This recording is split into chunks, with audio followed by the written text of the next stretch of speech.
What is up, Squared Nation? Welcome back to No Counters, No Combos.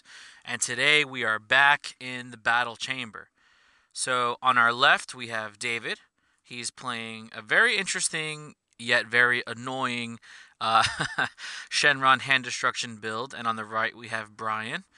You guys have seen him on the channel before. He's playing Janemba Mill. So this is coming from a local that we had at Level 1 Games. Shout out to them. This is the final matchup. Both players were undefeated going into the final round. So this is a powerhouse matchup right now, and it's best of 3 format at level 1, which is really great because it allows you to like flesh everything out and kind of strategize your side deck and have everything built properly. So it's nice to get that feel for the game on a local level. Just being able to play multiple decks or against multiple decks, with a side construction. Which is a game within itself. Me personally, I do prefer the best of 3 format. I just feel like it's just better for competitive reasons. It does take a little bit of time, but that's just my personal preference. Let me know in the comment section below what you guys prefer. How is your locals run? Is it a best of 1 format? Is it a best of 3 with siding? Let me know. Let's open this up for discussion. So both players are setting up their lives here, which before you guys get triggered, I know that Brian's life total is not set up properly, but we don't really, we're not really too much of sticklers when it comes to that around here, but I'll be able to walk you through everything. So David does start off by charging his Beerus, giving him 1 blue energy. He's going to activate his Shenron leader ability to look through his life total and add the infamous 1-star Dragon Ball. So I really do like the 1-star Dragon Ball, especially for slower decks and more control Shenron-based decks, because you're taking cards out of your opponent's hand. You're not really giving them resources. I don't think it's for every build. I just think it's for specific builds. And obviously if you're playing hand destruction, then that's definitely something that you want to do. So he was able to grab the 1-star ball out of life and then just a regular Dragon Ball out of deck. So he's already going to be at 2 Dragon Balls. The other thing about the 1-star ball is it actually gives you a turn 1 play. And if you're playing, desire cards, you can, of course, discard them into the drop area so that when your leader awakens or flips to his backside, you have a target to add back to your hand. Ooh, 4 Dragon Balls? That is crazy. He just ripped 4 Dragon Balls and, of course, tap 1 to play the 1-star. So you're talking 5 Dragon Balls in 1 turn. That is... You really can't have a better open. Well, I mean, you can have a better opening if you have all 7, but that's just ridiculous. So he's got 5 in drop. He discards the Child's Wish so that he can have a desire for next turn when he flips. And let's see what Brian decides to do. I mean, that's a pretty hefty turn, being awakened already. Turn 2, that's a lot that you have to deal with. So Brian does charge the 1 blue, attacks with leader. And, with Janemba's auto triggering, your opponent just mills the top 2 cards from the deck. So that's pretty much it. It's going to pass turn to David. David's going to charge his 2nd blue energy here going into turn 2, activating Shenron to look in the deck for the final 2 Dragon Balls, which are 2 1-star balls. So he's playing a total of 3 1-star balls in the main board. That is annoying. You're just 3 cards right off the bat that you're losing throughout the entire game. And for a leader that doesn't really attack you until they're ready to win, it gets really obnoxious. So he's going to tap 1 for the 1-star ball to draw. Here comes his discard. What is he going to discard for the ball here? He's going to discard a Gotenks. He's going to play the 2nd 1-star ball. I'll draw a card. Let's see what he discards here. Discard the Dabura. Okay, it's not too bad. He's going to awaken or flip and add the Child's Wish back to hand. So he's essentially just already turboed out. He's going to play Child's Wish for free with his leader ability, bringing out the Quick Thinking Gotenks, which this card is bananas. 15k power, draws when it attacks, and it has critical. That's disgusting. It's just a body that you can put on board. It's going to apply pressure, which is something that Shenron doesn't really do early game. But Gotenks is so good because it denies your opponent's resources. With that being said, Dave's going to pass to Brian. Let's see what he decides to charge here for his 2nd energy. He decides to charge Dimension Magic. It is kind of a little useless in this matchup. He's going to swing at the Gotenks, draw a card, auto, mill 2.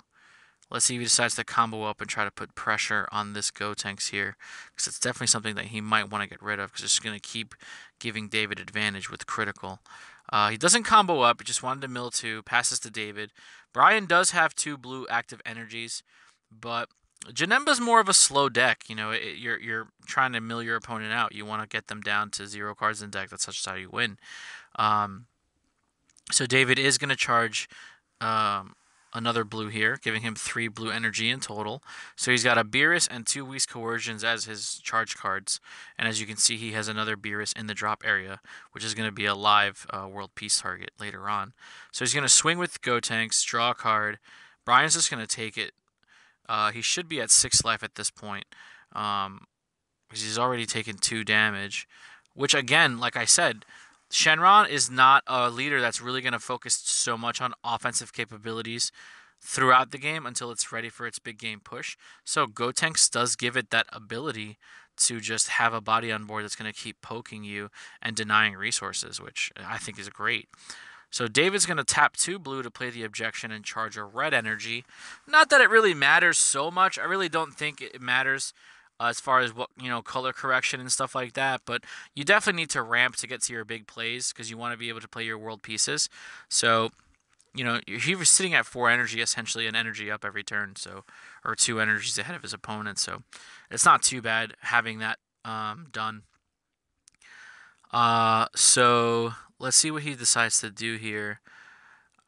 Oh, it looks like there's a it looks like he's saying he should have comboed with the Shenron so that he can put it in the drop area to have a world peace target, which is definitely something that you want to do early on. You're having 1 Shenron in the drop area is really good because you can bring it out for free, and then that Shenron is just nuts. It gives you pluses every turn, which is ridiculous. So he's going to activate leader skill to draw a card, and let's see if he decides to do anything further for the rest of this turn.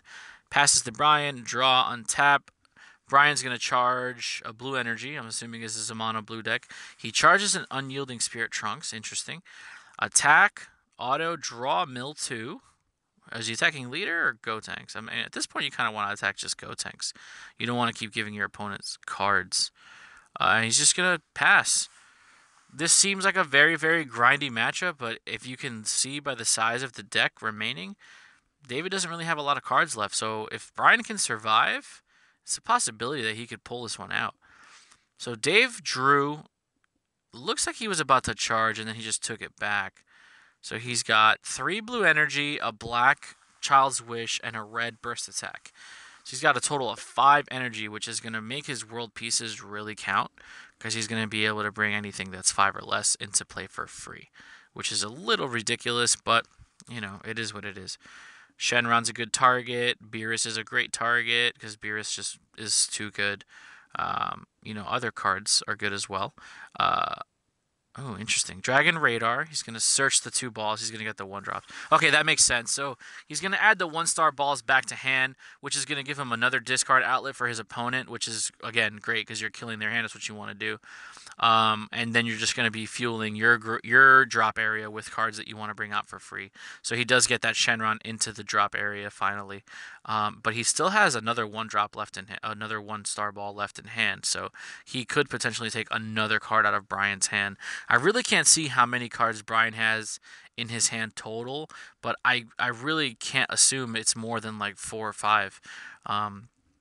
Just because he's being denied so many resources. So David is going to tap 1 and play another 1-star ball, drawing a card, making Brian discard again.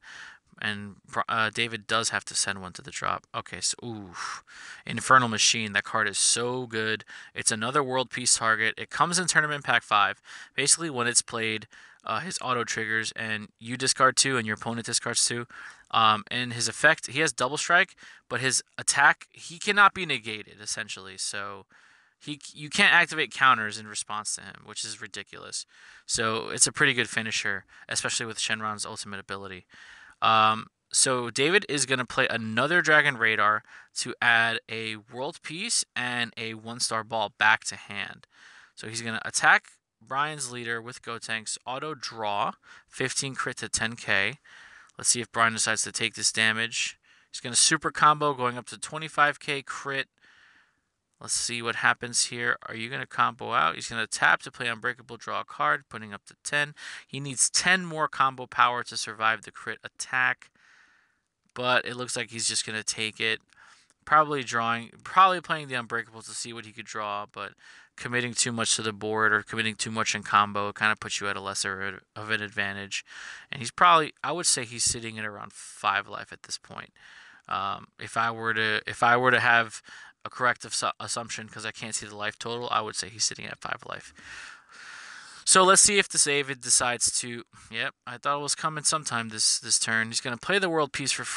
He's gonna play the world piece for free, bringing in the Infernal Machine, discarding 2 cards, so that his opponent can discard 2 cards. So he looks like he's tossing an objection and a 1-star ball. Brian discards. Looks like a super combo. It's definitely a Adult Class Vegeta and maybe a Double Strike Champa. I'm not exactly sure. Looks like a red card though. It looks like Double Strike Champa just from the background, but I can't imagine Brian having enough cards in his hand to just be able to keep gaining advantage. So David's just gonna pass. Brian's gonna draw, untap. Let's see if he decides to charge. He's gonna charge a super combo, which is rough. I mean, those super combos, they're essentially plus 10k, but you don't draw unless you're at 4 or less. So it does have its drawbacks, but we'll see what happens. Janemba to attack leader. Auto draw mill 2. Okay, so he milled an Android 17 and a World Peace off the top. Not the best mill, but it's definitely...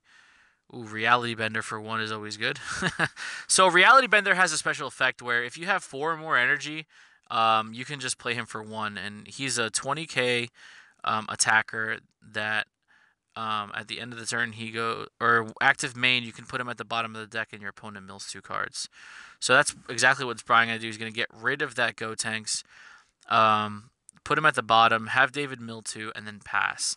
So I can see the deck dwindling, so if I were to put my thumb on it, I would say probably now is the kill turn for David if he wants to survive this game and not, take an L. This is probably the turn he wants to win.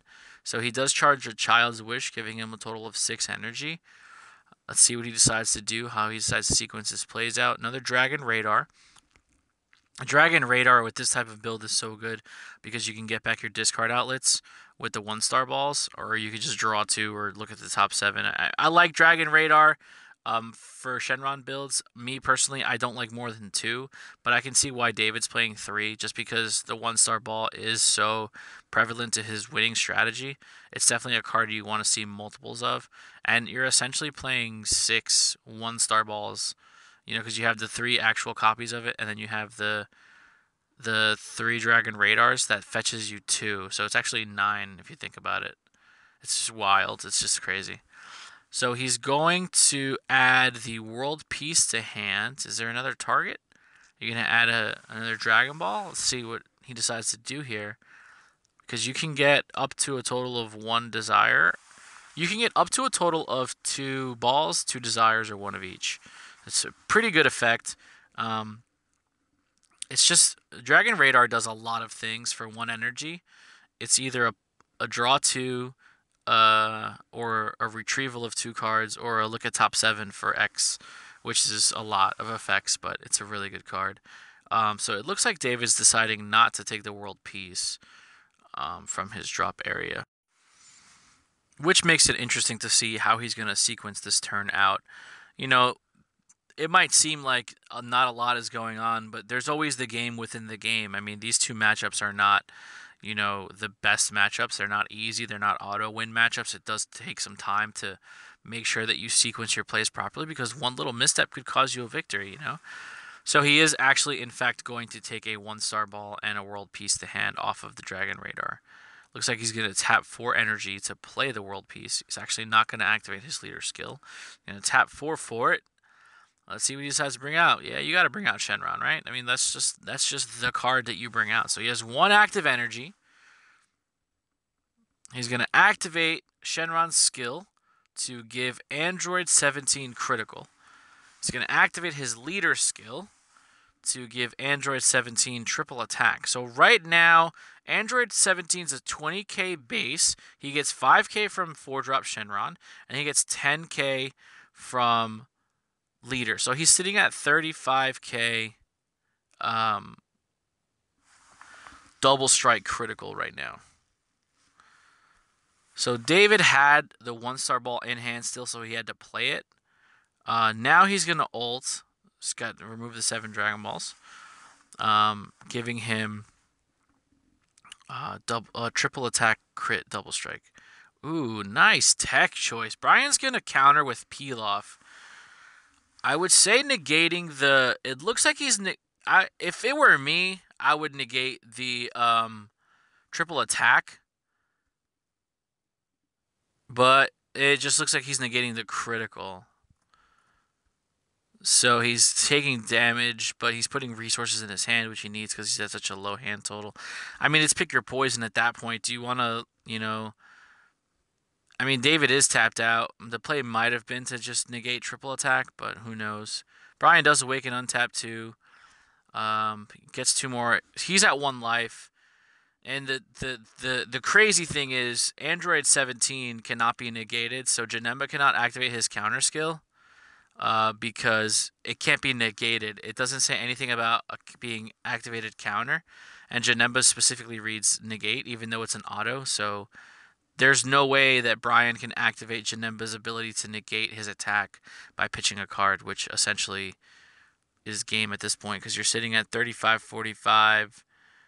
50, looks like 60 double strike, which, let's see if Brian can combo out. I mean, he's at 15. Looks like he was able to combo out. Nope, that's it. That's game 1, guys. So David was able to take game 1. He probably only had about 2 or 3 cards left in his deck. So we're going to be going into game 2 here. I believe both players are going to side in, cards for specific matchups, of course. But as you can see, it's very grindy. It's not. I mean, it's not like an auto win. It's not like a, just play a whole bunch of cards and win. You're not playing solitaire. Like, you're actually playing strategically because, like I said, your plays are detrimental to your outcome. So it does take a lot of skill. I hate playing against Janemba, but I despise playing against hand destruction because it's not fun losing your resources. Like, your hand destruction literally denies your opponent of playing the game. So it's just like not fun playing against it, But it's a great deck. I mean, if it's piloted properly, it's just Shenron good stuff essentially with hand destruction because you have the 17s, you have the critical go tanks, you have the Beeruses that just kill resources on board. So it's very interesting. It's a very interesting build. And, obviously you can see that it has success, in the game because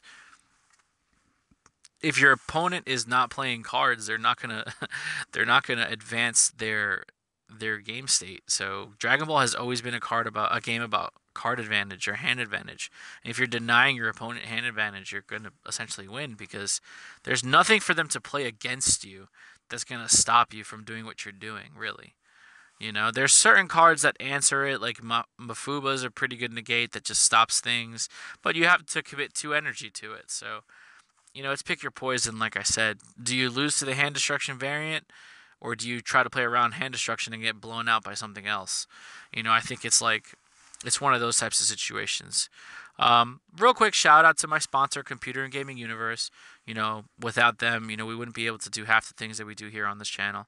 Also, shout out to Level 1 Games for allowing us to, get footage from our local tournament there, and being able to upload it. If you guys live in the northern Jersey area, if you're up in like the Passaic County area, Bergen County area, Level 1 Games is located in Pompton Plains off of Route 23 South. So if you're looking for a local, if you're looking for a good group of guys to come play with, we do every Tuesday nights at 7. As far as Newark is concerned, if you live in more like Hudson County, lower Bergen County, lower Passaic County area, we do Dragon Ball tournaments in Newark Mondays at 7. So the links will be down in the description below. as far as information and addresses and stuff like that. So if you guys are ever in the area, just come by and check us out. We're looking always to build our player base, and we're always looking to outreach new people and continue to grow organically through the players themselves. So it looks like we're in the shuffle / mulligan phase of game 2 here.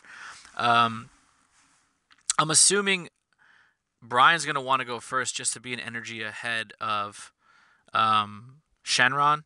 But at the same time, you want to be able to mill and attack as much as possible. So you have to analyze and see what's more important. Is your energy more important, or is the ability to attack more important? I mean, I think even just being an energy ahead just allows you to do more things.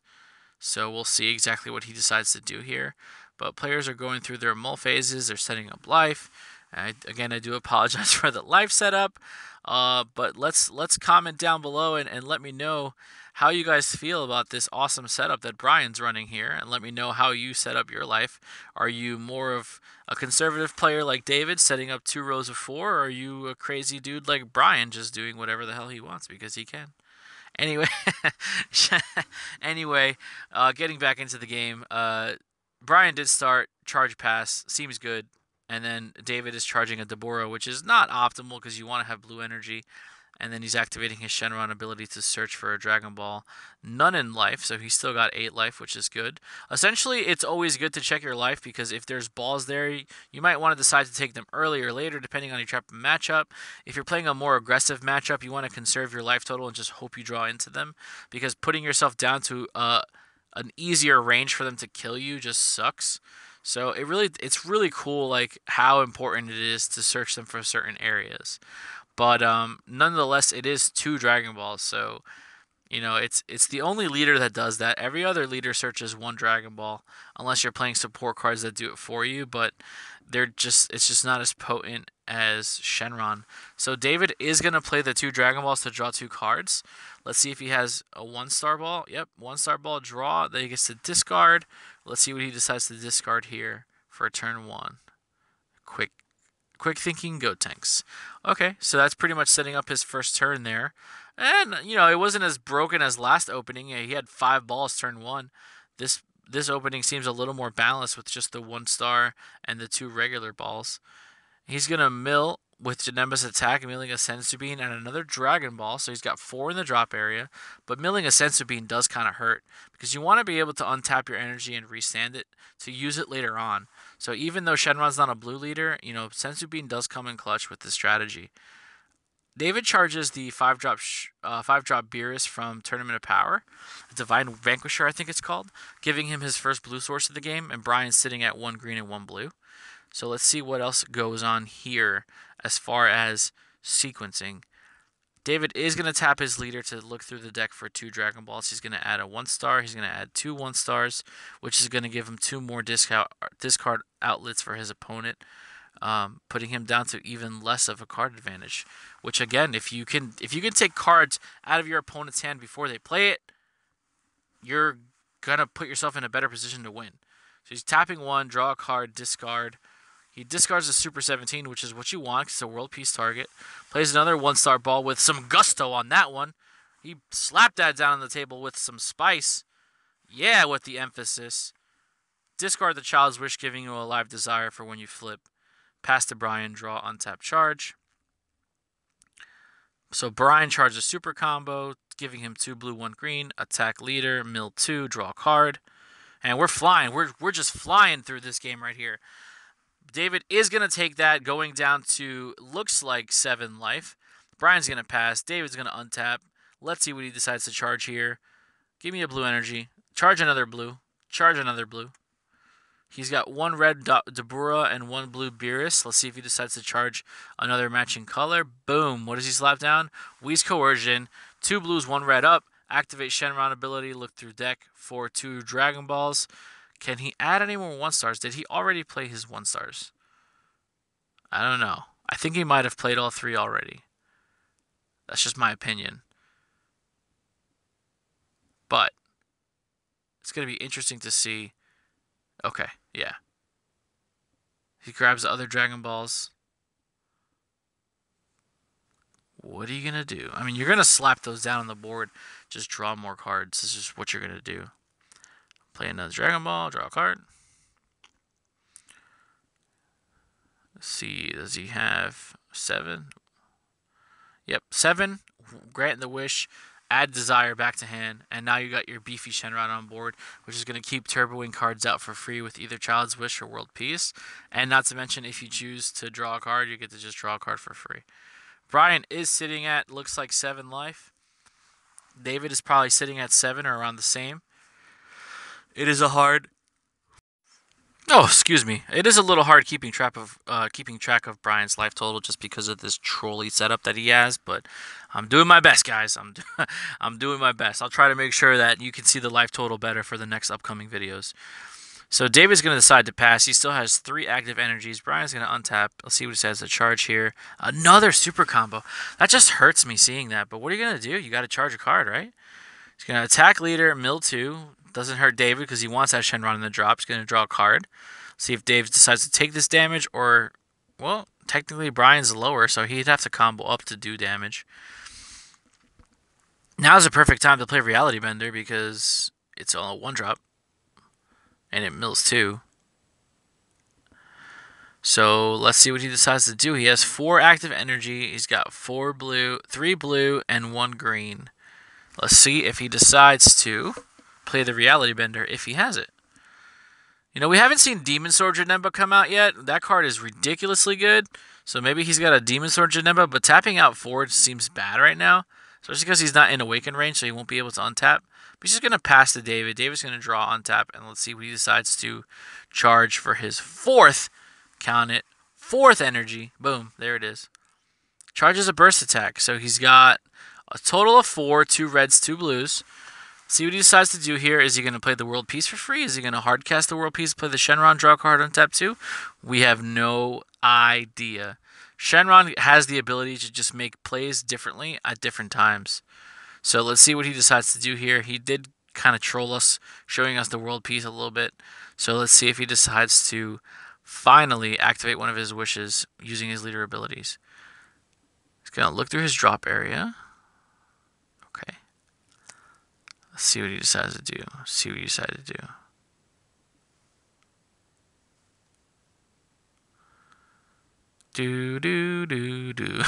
Sorry. Okay. Like I said, you know, this is finals right here. This is, you know, both players are undefeated. You know, there's points on the line. There's tournament packs on the line. You know, that's how you build your collection. So David is going to play that World Peace for free. What is he going to target? He's going to... Oof. That Android 17 is just too good. By discarding 2 cards, David is now allowed to... Or by discarding 2 cards, he activates the ability to discard 2 of his opponent's cards. So, yes, you are losing 2 cards out of your hand, but it's definitely something that you can do without risk because you're putting your opponent down to a very uncomfortable hand total. And it's just kind of like, yeah, I'm just going to kill your hand and not let you have more than 4 or 5 cards in your hand at all times and just slowly beat you that way. It's a pretty effective strategy. It's 100% annoying to play against, but it's a very, very, very pressure-free pressure. It's very... If this makes any sense, the best way I can describe it, it's pressure-free pressure.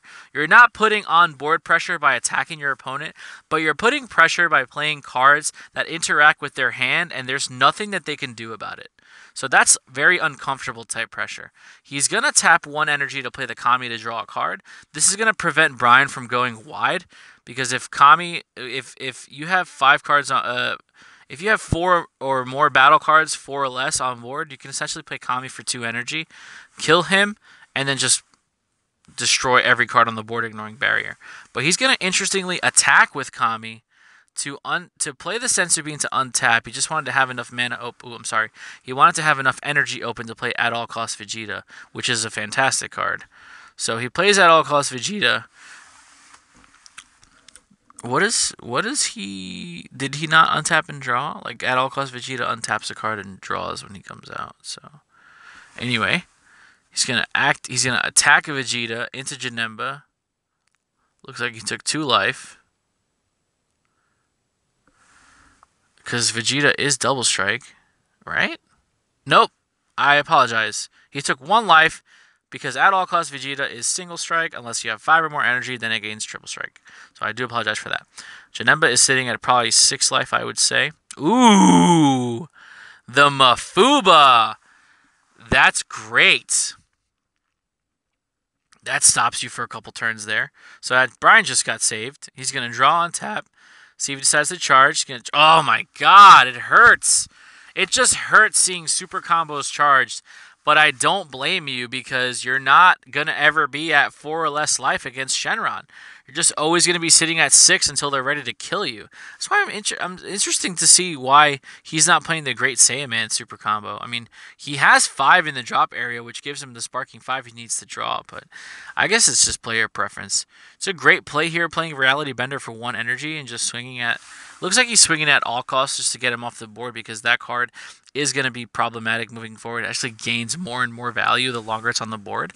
So I could definitely see him swinging at that. The best thing about Reality Bender is at the end of during the main phase, you can put him at the bottom of the deck and your opponent mills 2 cards. And because you have nothing on the board in your hand, you can play him for 1 energy. So you could just play a whole bunch of Reality Benders every turn. But he's going to combo... Brian is going to tap to play his own at all costs, taking 2 life, blowing up at all costs. Then, let's see. Looks like he's got 4 blue energy. So he's got 4 blue and 1 green. He's going to attack leader into, I believe, leader auto trigger draw mill 2. Are you going to awaken and untap 2? You should be at 4 life at this point. I don't know.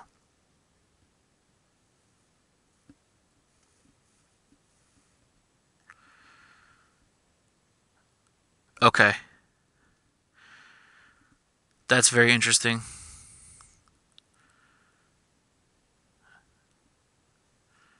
Is Brian not in awakening range? Like, I'm so confused. It's so hard to see your life total. Brian, if you watch this video, man, please, for the love of God, when you set up your life next time, make sure I can see where it's at, dude. Just do me that favor. I do apologize to the viewers if you're not happy with the life setup and want to keep track, but this game or this match was too good just not to upload, just so you can see the interactions between both decks. But I do apologize for the setup, so I'll try to do better next time, make sure it doesn't happen. So just a quick reset here. Brian is 1 active energy. At all costs Vegeta on board. David has 5 active energy, 3 of which are blue, 2 of which are red. This is his last turn for Mafuba. Once David ends turn, Mafuba comes off, and then you have that that Android 17, Super 17, just there again, waiting to wreak havoc. That card is too good. I mean, no wonder it's a tournament pack promo. It's just a great card. I hate androids. I was having this discussion the other day with Brian, actually. Androids is probably, at some point in the game, going to be the best archetype with the most support that is thematic within itself. I mean, Saiyans are always going to have the sheer number of cards, but there's not like if you were to just make a deck of all Saiyans, they don't always like work with each other, coherently, whereas androids always do. I mean, I'm pretty sure like 98% of the android cards are green, so they're always the same color, whereas Saiyans are just kind of sprinkled in everywhere. But things like that have to exist because of the checks and balance system. You can't overpower one specific archetype and not have an answer to it, so I get why it's done. But androids is, a lot of people's favorites, so I get why they get all the support, but that Android 17 is just so vicious. So once you start getting to the later turns of the game, obviously you're playing against a mill deck, so you're playing against a clock, really, because at some point you're going to get to a very uncomfortable, unmanageable deck total, and you're not going to be able to just filter through your deck as much as Shenron leaders do with all the draw power. So it does get a little tricky navigating through those treacherous waters, because you want to make sure that it's not so much the pressure that they're going to put on you with battle cards. You just don't want to lose by milling out. That's just not fun, because you literally just went through all your cards. Shenron has to draw a certain amount to go off, but you have to find the happy medium where you're not drawing too much, because you can just get milled out. And who wants to lose like that in all actuality, you know? I mean, it is something that you have to be weary of because it's part of the game and it's part of the mechanics of the game. But that's that's probably the worst way to lose, if we're being honest. Ooh. Okay, so tap 5 for Gogeta. Gogeta's effect is nuts. It's basically Prince of Speed on crack. He comes out and he sends 2 battle cards from your opponent's board to the bottom of the deck and draws 2 cards. He's a 25k double striker, which is ridiculous. But it's interesting to see David actually hard casted that. So he has no energy open right now. He's going to play World Peace using Leader's ability. What are you going to target? I mean, you could just bring out Shenron and untap 2. Yeah, let's do that. But he has a decision to make, because can he go for a game or should he play for next turn? It depends on how much, card total you have in your deck. If you can survive, if you can calculate your survivability, then I would always play for the next turn, because as Shenron goes on, it gets stronger because there's more energy, so there's more things you can do. It's clearly what he's doing is counting his deck total to see if he's going to survive another Janemba onslaught. Brian still has not awakened.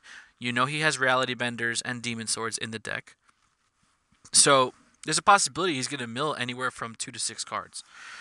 But if you can't survive that, then you have to take him out this turn, because essentially you're going to be setting yourself up for failure if you're going to just concede to the mill. So let's see what David decides to do here. He's not going to play World Peace. He's going to play Child's Wish to bring out Burst Attack. Interesting. So Burst Attack into Leader. Brian's going to Dimension Magic, take a life, negate that attack, and he gets to untap 2 cards with the ability of Dimension Magic. I'm just wondering what he's reading at this point. Burst Attack does draw you 2 cards if your hand total is 4 or less. Pretty sure David has more than 4 cards in his hand, so surprised why Brian didn't untap his energy there when he activated Dimension Magic. And not like it matters so much. David is passing turn. Mafuba does fall off at this point, so he does have another battle card on board that Brian's going to have to maneuver around. But let's see. Draw, untap. What are you going to charge for? Looks like 1, 2, 3, 4, 5, 6. So it looks like you're at 6 energy here. What are you going to charge, if that? Most likely you're in Awaken range at this point, so anything that you play this turn, as far as tapping out is concerned, you're going to be able to untap 2 with your Leader effect. He's going to charge Raging Spirits on Gohan, which is fine. It's not something that you need right now. That's more of like for every other matchup defensively. Just kind of put the bodies on board for a 10k combo and then just have like a beat stick or a swing stick is what I like to call them. Reality Bender for 1 is always good. Yeah, that's a great card. Reality Bender is the special edition promo from Miraculous Revival. It's pretty good. Like I said, comes down for 1 energy if you have 4 more. He's going to attack Leader. It does have critical. David's going to snap, take that 1 critical damage, going down to looks like 2 life or 3 life. Janemba to Leader, mill 2, draw 1. And then, depending on how many cards David has left in his deck, you can activate main with Reality Bender, send him to the bottom, and mill 2 more. But he's just going to play, he's going to hard cast it. Yep. 1, 2, 3. Looks like he's got 4. Scoop City, baby! I'm telling you, man, mill is like obnoxious to play against. It's just, once you're at like that 10 card total in your deck, it gets so uncomfortable. So Brian gets the win game 2. We are now going into game 3, the rubber match, the rubber game of this incredible match brought to you by Level 1 Games of not Gogeta. Hand Destruction Shenron versus Janemba Mill. So it's shuffle time going into game 3. Players are obviously conversing about, what could have happened, what could have went different. That's just how it is in card games. Oh, if this would have happened, woulda, coulda, shoulda, you lost. No, but in all seriousness, it's always good if you have a friendly relationship with your opponent. That's why I like going to locals, especially level 1 and Computer and Gaming Universe. We always have a good player base there. A lot of competition, a lot of, camaraderie between people, and that's always good because, in all honesty, that's how the community grows. I mean, it's always good to have healthy competition, but if the environment is too toxic, then stuff starts to just spiral out of control, and you really can't get a hold on it, and that's how scenes or communities start to decline in the long run. At the end of the day, we all love this game, and we all want to grow. So if you can do it together with friends and other people, it's always best to just have those options and have those people to lean on for advice or for different ideas, because if you're looking at something through just two sets of eyes, your own eyes, if you're looking at something, you might not have perspective that somebody else might have from the outside looking in. So as far as, deck building and theory crafting and stuff like that, as far as when it comes to like what I deal with on a regular basis, I guess my community, I don't want to really label it, but like the people that I interact with on a daily basis, the members of the Squared Nation, my Discord channel, shout out to you guys, everybody that I interact with on a daily basis, my teammates, my friends, all you guys, members of the Squared Nation, everybody who comments, stuff like that. It's very healthy. I've never really had an issue where I've had to argue my way out of something or just somebody has just bashed me negatively. So I'm super grateful for that. We like to keep it positive over here at No Counters, No Combos. That's a huge part of my moral compass. I want to try to keep everything positive. And just the community itself, the pros outweigh the cons. Everything is going to have, pros and cons. No matter what, nothing is perfect. But in my opinion, coming from different card game communities, Dragon Ball Super has a lot more pros than it does cons, which, in my opinion, is what makes the game thrive at the end of the day. I mean, and it starts from the top and it works its way down. You got people in the Facebook administration, like Aaron Anthony Abraham. That guy is awesome. He's got a lot of enthusiasm for the game, and he's been about it since the beginning. Guys like Dusty from Kitchen Table Meta. People like that, trailblazers that have started, from the bottom and work their way up to this platform where they're at right now. That's huge. In modern day society, the way we all consume our media nowadays with Facebook and YouTube and social media and everything, it's very good to have positive, influential, I guess you can call them role models, for people to just either look up to or pick their brains or kind of tangent off and create their own thing. I mean, I say it all the time. If it wasn't for Kitchen Table Meta, I probably wouldn't have started a YouTube channel. Oh my god, what are you guys doing? Let's get back to this game. What are these trolls doing with their setup? Ugh, this is ridiculous. Well, let's try to get through this, guys, in one piece. This is game 3. It's been a great match so far. I want to get through it. I want to get through this match, but Brian and David, you guys are not making this easy for me. Oh boy, this setup is atrocious. On a scale of 1 to 10, rate this setup in the comment section below. I mean, this should not be allowed. This is an egregious crime against the game. You guys are seriously going to be reprimanded next time I see you. Anyway. David's got 1 blue energy up. He's activated his leader skill looking through life pile. Is he adding any total from there, or is he failing to find? Looks like he failed to find. But it's always good having knowledge of what's in your life total, just so you can play around and try to get cards. So he's adding 2 of the regular Dragon Balls from deck to hand. It's going to give him an easy 1-for-1. Filter card, it's great. You really can't complain about it. Let's see what his draws are. So he's got 1 blue energy up. You're gonna snap play these Dragon Balls. I mean, that's what you do. How many do you have, though? 1, 2, 3. So 1, 2. Draw 3. Are you going to tap 1 for the 1-star ball, or do you not have the 1-star ball? Tap, draw, make your opponent discard, and then you discard. He's going to discard that Super 17. So he's got 4 balls in the drop area. Pass to Brian. Incredible turn 1. Shenron is great because it has a turn 1. Like, okay, Brian's going to charge his negate, or his counter card, and auto mill 2, Dragon Ball in the drop. It's fine, not a problem, because you want them there. I mean, you're not going to draw off of it, but that's totally fine. So he's going to mill 2, draw 1. David is going to take the damage, looks like. Are you going to take the damage, David, or are you going to combo out? 10k to 10k. Anyway, like I was saying before, Shenron is great because it actually has a turn 1. You can't attack when you start the game, obviously, but nothing's stopping you from activating your main and looking for your Dragon Ball. So it's phenomenal. It's incredible having that that ability to do something turn 1 and not have to worry about charging and passing. There's always something that you can do with the Shenron leader. And just Shenron specifically. The other Wish leaders, you know, they require attack interactions, but this Shenron leader does not. It's an activate main, so you can just play the card and get yourself 2 Dragon Balls, which is ridiculous. So, yeah, David's going to take that and go down to 7. And let's see if Brian decides to do anything. Nope, he's going to pass turn to David, draw, untap. What are you going to charge, buddy?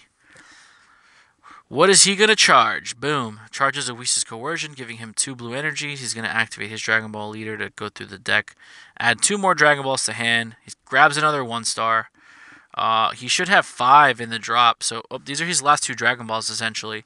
2 1-stars. So Brian's losing 2 more cards. And David essentially is going even. So, yeah. Awaken turn 2, or Wish turn 2. It's just so fluent and so efficient with the Shenron leader. You could just turbo everything out. Sometimes you do run into the unfortunate situation where you have more than 2 Dragon Balls in your life, which sucks, but it happens. It's part of the game, right? So David is going to tap that 1 for the 1-star ball, drawing a card and then discarding a Deborah into the drop area, giving him a world peace target. He's going to play the other 1-star ball, draw, discard. Let's see what he decides to send to the drop here. Anything good? Anything good? Anything good? Brian does have to discard as well. So he's going to discard a Dragon Radar. That's very interesting. That card has been good. Oh, because he... Okay, yeah, cool. I'll just discard a Dragon Radar even though I have 2 other ones in my hand. No problem. Oh, man, this game. Anyway. Dave's going to pass to Brian. Brian's going to charge at an all costs. It looks like he just forgot to awaken. Brian is letting him go with that. I guess David just forgot to awaken because he didn't have a desire, but Brian's letting him finish the interaction from previous turn. So auto mill 2, draw a card. Brian's at 2. He's got an add-all cost Vegeta and a Dimension Magic charge, giving him 2 active blue. He's going to tap the 2 blue to play. Ooh, Yajirobe. Interesting. Revenge blocker. Great card. Great card, you know, especially because David's not really playing removal. So he is going to have to get over that Yajirobe. I mean, the removal you're playing is Gogeta, but that's not coming down till turn 4 or 5. You know, you can clearly see David's charging his 3rd energy here. Now he's playing an objection. So he's going to ramp a little bit. So next turn he should be able to get his Gogeta, which is fine. You're going to play objection. What are you going to charge here? Giving you a 4th energy. But Yajirobe does cause some complications because your leader cannot attack. So David, off the objection, plays a burst attack Gohan, giving him a total of 4 energy, 3 of which are blue and 1 red. Let's see what he decides to do. If he's going to activate his leader. Okay, so it looks like Free World Peace is coming. Got a couple targets you can play. You can play Deborah. You can play Android 17. Just being able to play World Peace for free is ridiculous. I mean, that card is just so good. And he's going to play Deborah. I do apologize for the glare, but that is a Deborah from Ultimate Box, which essentially is similar to Foreseeing Hit. But you just rip 2 cards out of your opponent's hand and they go to the warp.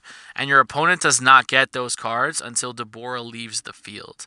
So Essentially, what you do is you just play Deborah and rip the 2 cards out, and then you just leave him on the board. Like, you really don't attack with him unless you have to, and your opponent's never going to get those 2 cards back. Janemba doesn't play main board for, well, Janemba does. I mean, Demon Sword does banish a card, but you have to see it, right? So we'll see what happens. David does tap the 1 red to play Dragon Radar, adding the 2 Dragon Balls back. So he's going to play a 1-star, discard a Deborah, draw a card. He's going to make Brian discard as well. He still has a regular 0-cost Dragon Ball in his hand, which is interesting. Or did he only add the 1 ball and a desire? I'm not exactly sure. I think he might have added the desire off of it, maybe the world peace. Ooh, okay. So Brian does not charge. Chooses to play a Black Mass Saiyan, which is gonna stop, essentially, Child's Wish. Because if you bring in a battle card with a non-keyword, Black Mass Saiyan makes you discard 2 cards. So it's gonna stop David from playing Child's Wish and bringing it out, unless he just wants to do it anyway and just discard 2 cards. It's not a problem. Swinging with Mass Saiyan is a little iffy because, I mean, yeah, you're gonna take a life and put a resource in your hand, but losing that card, you know, it's only a 5k. You do have the revenge blocker though, so you got some setup here. That wasn't too bad of a play. So David is charging. Looks like a Kami here, giving him a total of 5 energy, 3 blue, 1 black, 1 red. He still has Deborah on board, but now if you play World Peace, it gives you the ability to play 5 drops because you have 5 energy, which is just ridiculous. Let's see what he decides to do here. It's very interesting to see these interactions between these 2 players. Brian looks like he sided heavy for this matchup in Game 2 and just never saw those cards. But these 2 cards, you know, the combination of a Revenge Blocker and Black Mass Saiyan does give him a little bit of an issue. Okay, this can change things here. At all costs, tap 4, draw a card on tap. Activate skill, take 2 life, and destroy. You gotta destroy the Revenge Blocker. There's no way you wouldn't destroy Yajirobe in this instance. You have to. Yeah, you just have to do it. Which is fine, because then you just go Deborah into Mass Saiyan. Yeah, I don't see why that would be an issue. He doesn't have a green up, so he can't play surprise attack. But let's see what David decides to do. It is his play here. Playing the at all cost is a great call because it does get something off the board. It does also get you 2 cards in your hand and gives you triple strike. So right now, you know, him being at 5 energy, you know, Vegeta's sitting at 35k triple strike. So he is going to go Deborah into Black Mass Saiyan, which is the play, you know, that's the play. That's what you want to do. I can't imagine Brian having a ridiculous hand size here. So I don't imagine him negating this effect unless he's going to play Dimension Magic for free. But it doesn't look like he has... Oh, he does have 5 in drop. 1, 2, 3, 4, 5. Yeah, so he does have 5 in drop after that Yajirobe gave him Sparking 5. Let's see what he decides to do here. I mean, Black Mass Saiyan is definitely something you want to try to keep on the board because it's going to stop Child's Wish, which is probably why I wouldn't have attacked with it. But you have to play the game, right? I understand why he did what he did. Let's see what he decides to do here. These last couple plays are super detrimental. So Brian is not going to counter, and David's going to combo up Burst Attack to make Deborah go up to 25, killing the Black Mass Saiyan, essentially giving him free range to play his desire cards without any setbacks. So let's see if he decides to activate the abilities off of his leader to play those free desire cards. It looks like Brian might be sitting at 4 life or 6 life. Is it 6 life? I can't tell because of the setup, but I can't imagine why he wouldn't have awakened if he was at 4, just to have that extra 5k on there. Anyway, David decides to pass. Brian draws, untaps, charges a Vegito. Leader into leader, mill 2, draw 1. Kind of getting low on that deck total again, you know. That's what Janemba does. It does it. It's the best. It's the best at that. But the thing is, you need to get to 4 energy in Janemba. Tap tap 2, play another Yajirobe. It's a great play. I mean, essentially, if David is at 2 life, it might be at 2 or 4 life. I'm not exactly sure. But if you're not playing, if he doesn't have the Gogeta to get rid of the Yajirobe, then that Yajirobe is going to become problematic because you're also not really going to kill yourself again to play another at all costs. It really depends on the preference of what he wants to do and how to get rid of it, but he's not going to continue to be able to play until he gets rid of that Yajirobe because of the revenge skill. So let's see what happens. It doesn't look like he charged 1, 2, 3, 4, 5, 6. Oh yeah, he did charge. So he's sitting at 6 energy, 4 blue, 1 black, 1 red. World piecing in Beerus for free seems good. World piecing in Shenron if it's in the drop area seems good. There's a lot of plays you can make right now. You can just activate Vegeta and take 2 life and blow up the Yajirobe, but again, that's 2 life that he has to take, so he's putting himself down to 2 life. Any little measly double strike wins the game for Brian if it gets through for damage. So, again, it's very interesting to see these interactions, and these longer games allow you to flesh out your strategy and just get to the point where you're playing card for card. Like, there's some times where you're just playing solitaire and you're just doing what you have to do and your opponent really can't stop you. But games like this that are grindy, that are interactive, that there's a lot of back and forth, that's what makes this game so good, the interactive state. So David's going to tap 1 to play Dragon Radar. Now, I'm assuming he's going to be grabbing Desire cards out of his drop area because I don't feel the need. Well, maybe the 1-star ball because it's a discard outlet, yeah. Because you want to get your opponent's hand size really low. And not give him more advantage when you start giving him life. Let's see if he decides to add another card. At this point, I mean, you have to tap an energy to play the ball, though. So, you're using your energy in different ways than you really want to.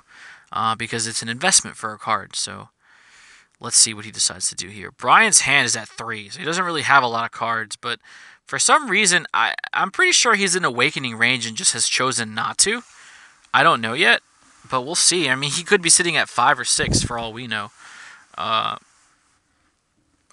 Maybe. I don't know. I really don't know. This life setup can't be done again. This has to get set up properly. It's just so hard for me to see what's going on.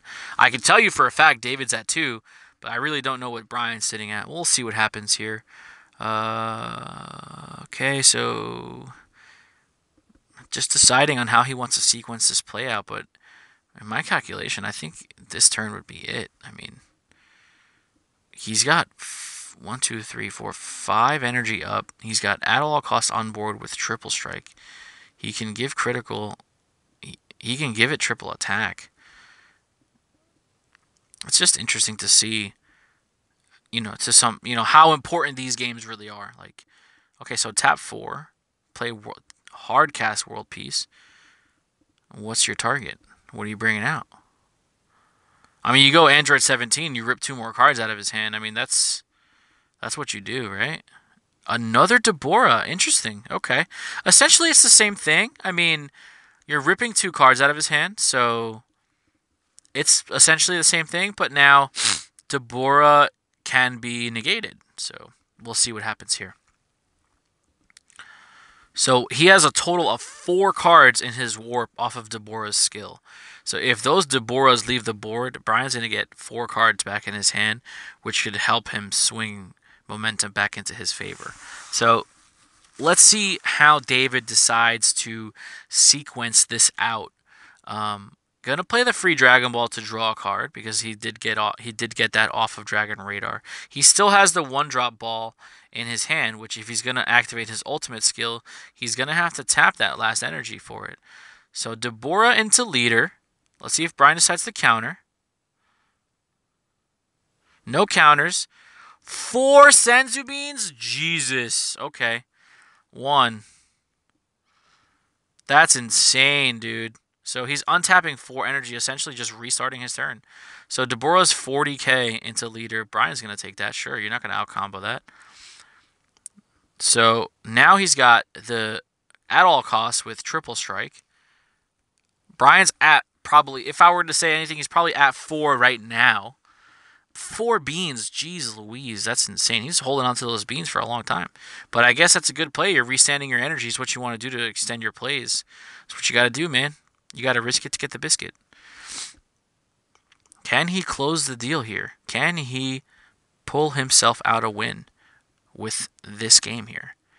It's the rubber match, so it's 1-1. Win or go home. Win or go home, ladies and gentlemen. $1 million on the line. No, imagine? No. Just a couple tournament packs and some point cards. But hey, it's the bragging. It's the bragging rights. That's what we play. That's why we play the game, to say I'm better than you. Just for this week. But in all seriousness, with the addition of the new Budokai Card Club app, it is pretty cool with the point system that Bandai has added for you to keep track of your winnings and stuff like that and see where you rank in your local areas and in the nation. I thought that was a pretty cool touch. It's nice to have something to like strive for. I mean, yeah, cards and packs and stuff like that are great, but you know, once you get the cards that you need, you kind of don't need to keep getting the same cards. So it is nice that Bandai decided to add that point system. I really like it. I play for the points every week. We're out here trying to get points. That's what we do. Come on, David. What are you going to do? How are you going to do this? Tap 1. Play the 1-star ball. Draw a card, discard. So he's got the 7 balls in the drop area now. Brian's got 1 card in his hand. He's going to discard the Super 17. He has not yet activated his leader skill. So he can choose to play a free... He's got 4 energy up, actually. Never mind. Oof. Hard cast Shenron. Give Vegeta crit. Draw a card. So Vegeta is sitting at... He's huge. And he's going to activate Shenron's ultimate ability on Vegeta, giving him triple attack, critical, triple strike, which is Banana Sandwich. There's no way you're getting out of this, because all that damage you're taking is going straight to your drop area. This game is pretty much signed, sealed, delivered. As long as Brian doesn't have a negate, its game is pretty much over. And if he does have a negate, you know, he's essentially only got 1 of them. And Vegeta's got 3 different attacks, so... Super combo, well, cell combo, draw a card. No, she's going to take 3 critical damage. She's got 3 life left. Just do it again, and that's all she wrote. Thank you guys so much for watching. Hope you enjoyed the video. We'll see you next time. Be there or be squared.